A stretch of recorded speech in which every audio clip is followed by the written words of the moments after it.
gusto saludarte. Justamente estoy aquí enfrente del Congreso de la República, donde en contados instantes iniciará este debate a la conmoción interior que ha dado a conocer el gobierno nacional sobre el Catatumbo, donde los decretos se han entregado a cuentagotas, no completos. No se sabe exactamente cómo el gobierno va a actuar para poder ayudar a la población del Catatumbo y minimizar, por supuesto, el accionar de la guerrilla de tanto del ELN como de las disidencias de las FARC. Te quiero mostrar en este momento cómo se encuentra aquí, Darío, en este momento la entrada al Congreso de la República, que hoy iniciaba las sesiones extraordinarias, pero por cuenta de la crisis ministerial no se pudo realizar. Y te cuento ahora más adelante en detalle. Por ahora este es el ambiente que se vive aquí en el Congreso de la República. Hay un dispositivo de seguridad muy fuerte con el que nos encontramos en este momento. Ya ahorita en instantes vamos a ingresar para poderles dar a conocer a todos los televidentes en DNews cómo se va a adelantar este debate de conmoción interior que ha dado a conocer el Senado de la República.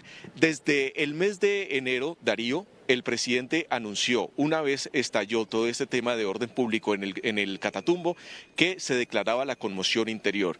Empezó a generar algunos decretos, pero no completos. El Congreso de la República empezó a revisar exactamente el Senado cómo se estaban presentando esos decretos y sobre todo si era necesario o no era necesario una conmoción interior en el país, si con las reglas de juego, si con las leyes actuales era posible poder atender a la población afectada y sobre todo ayudar a al ejército para poder mitigar a los grupos guerrilleros. Pues bien, hoy la Comisión Accidental de los diferentes partidos van a dar a conocer un informe para saber si el Congreso apoya o no apoya esta decisión de la conmoción interior que ha traído más preguntas que resultados en este momento, y lo que estamos viendo es un Catatumbo que sigue en enfrentamientos muy fuertes, un departamento del Chocó que sigue en este momento desde el fin de semana con una intervención muy fuerte por parte de la guerrilla, y el departamento del Cauca que aún sigue con inconvenientes muy fuertes en el Plateado, en enfrentamientos con el Ejército Nacional. Y mientras esto ocurre, Darío, el ministro de Defensa, el encargado de llevar la seguridad al país, ha renunciado esta mañana. Claro, porque primero me parece que vos hacías de forma muy correcta el repaso de lo que ha sido la historia de esta conmoción interna que ya lleva un mes, y la sensación a esta altura, Sergio, es que ha sido más propaganda que realidad, más un eslogan de decir estamos haciendo algo que haya permitido modificar la situación en el terreno. Pero en medio de todo esto, quien debería estar liderando la lucha contra los criminales resulta que renuncia. Háblanos de la salida de Iván Velásquez del gobierno, porque es una de esas renuncias irrevocables. Sí, total. Aquí las renuncias se dividen en irrevocables y protocolarias. Así lo ha pedido el presidente de la República desde el viernes anterior. Le pidió a todos los ministros y a los directores la renuncia protocolaria para que él decida con quién se queda, porque algunos tienen una línea política y quieren seguir en elección popular para llegar o a la presidencia de la República o llegar aquí, a este recinto, al Congreso de la República, siendo parlamentarios. Pero en este momento esta renuncia golpea muy fuerte no solo a la seguridad nacional, sino a la propia política del presidente Petro, porque Iván Velásquez es de esos hombres que respiran el petrismo, que acompañaron al presidente de la República desde el 22 de agosto del año 2022, cuando asumió la presidencia de la República Petro, es decir, lo acompañó a hoy 915 días ahí al frente de la cartera. Fue uno de los pocos, al igual que la ministra de Trabajo y la ministra de Ambiente, que son petristas de corazón, si podemos decirlo de esa manera, y les acompañó desde el inicio, pero la llegada de Armando Benedetti ha cambiado todo. Y eso es como el talón de Aquiles, esa es la piedra angular en este momento que no está dejando que el petrismo avance, y pues ahora vemos esto, una situación donde el Catatumbo está en un nivel de violencia muy alto, el Chocó ni se diga, el Cauca ni se diga, Arauca, frontera con Venezuela, también está por las mismas, y en este momento se va el ministro de Defensa en una situación de inseguridad en el país muy alta, y sobre todo algo que preocupa a Darío y televidentes es que los colombianos tenemos, no es una percepción, es una realidad, donde la guerrilla ha tomado mayor presencia en los departamentos donde antes no lo tenía, y estamos a un año y medio de elecciones. El constreñimiento para esas elecciones va a ser mucho más alto de lo que veíamos en el año 2000, antes de que llegara el presidente Álvaro Uribe Vélez, y donde la guerrilla tenía gran parte del territorio nacional. Bueno, es un escenario, si uno piensa, vos acabás de introducir un elemento adicional que son las elecciones y lo que puede significar el impacto de estas organizaciones armadas en términos electorales, si quieren hacer o influir para que se vote a tal o cual candidato, lo cual genera ya de por sí mucha preocupación. Pero quiero volver al caso de Velázquez. Según lo que vos entonces decís, y te hago dos preguntas en una, Sergio.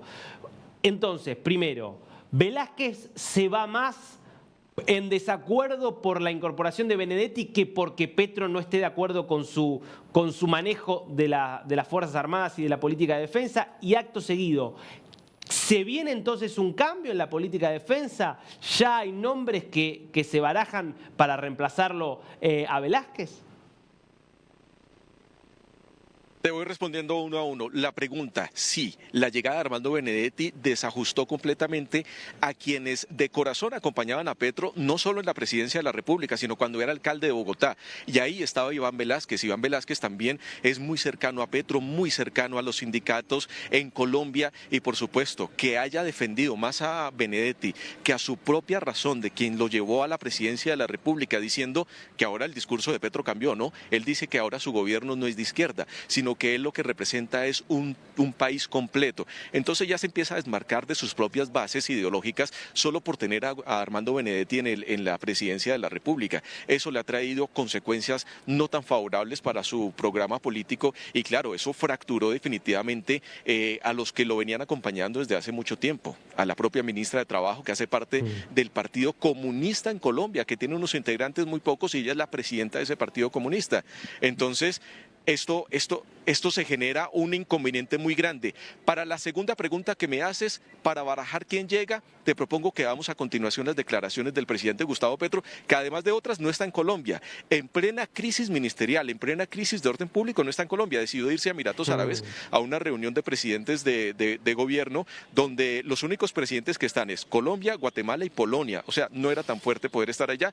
Es más para ministros de telecomunicaciones, pero Petro está allá y hoy hablando de inteligencia artificial y de la nube. Y en esa nube dio a conocer un poco qué es lo que va a pasar con su gabinete. Veamos sus declaraciones. Tenemos en unas solas manos. Presidente, con la denuncia de todos los ministros, también sale el director de la policía. ¿Quién lo va? Bueno, ya se sabe quién lo va a reemplazar. Ministerio del Interior.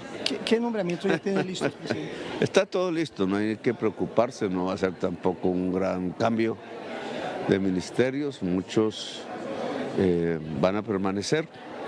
Lo que hacemos es básicamente quitar las personas que tengan ya aspiraciones electorales. No es sano que se combinen aspiraciones electorales y al mismo tiempo administración pública. No se hace ni lo uno ni lo otro. Y ya queremos separar esas aguas. Más o menos la transmisión pública del Consejo de Ministros, que se seguirá haciendo, porque el pueblo colombiano tiene el derecho de mirar cómo es que se administran sus bienes, sus dineros, cómo es en realidad la política pública que se construye dentro del gobierno, si beneficia al pueblo o no. Cómo es que estamos dispuestos a que, en la medida en que no hay ningún proceso torvo, el pueblo colombiano pueda mirar cómo es que es el Estado por dentro y ganar para conocer conceptos y para entender su propio país.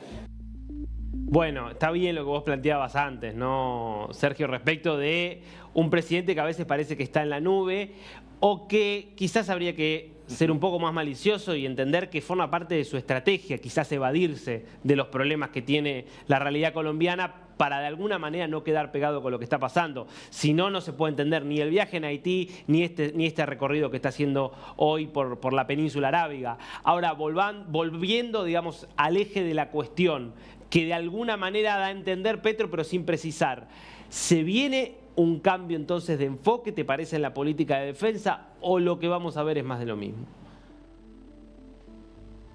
No, yo creo que sí va a haber un enfoque en ese aspecto, pero Darío, ahí viene un adicional. que ayer el director de la Policía Nacional, el general William René Salamanca, renunció y Petro trae a un ex policía, a un ex general que ya estaba en retiro, lo pone ahí directamente. Es decir, lo que vamos a ver en este momento es que de pronto para el Ministerio de Defensa también vaya a recauchar a alguien que ya haya hecho parte de las fuerzas militares y lo ponga en este punto, que esté dentro de la línea política de él. Ahora hay que tener en cuenta, ya lo hemos dicho varias ocasiones, Petro lo que quiere para este último año y medio que le queda de gobierno es rodearse de personas que tengan una ideología muy cercana a él, que no le refuten nada, que le aplaudan todo lo que él diga y que le digan todo está perfecto. Entonces se va a empezar a rodear de ese tipo de gente. Y adicional, las personas que está trayendo son menores a los con las cuales inició con unas personas con una experiencia muy grande, superiores a los 60 años en su mayoría, y en este momento ya tiene un gabinete que está rondando entre los 30 años, la misma Laura Sarabia ahora como canciller, que se convierte en la canciller más joven de Colombia, y de ahí en adelante en un promedio de 30, 35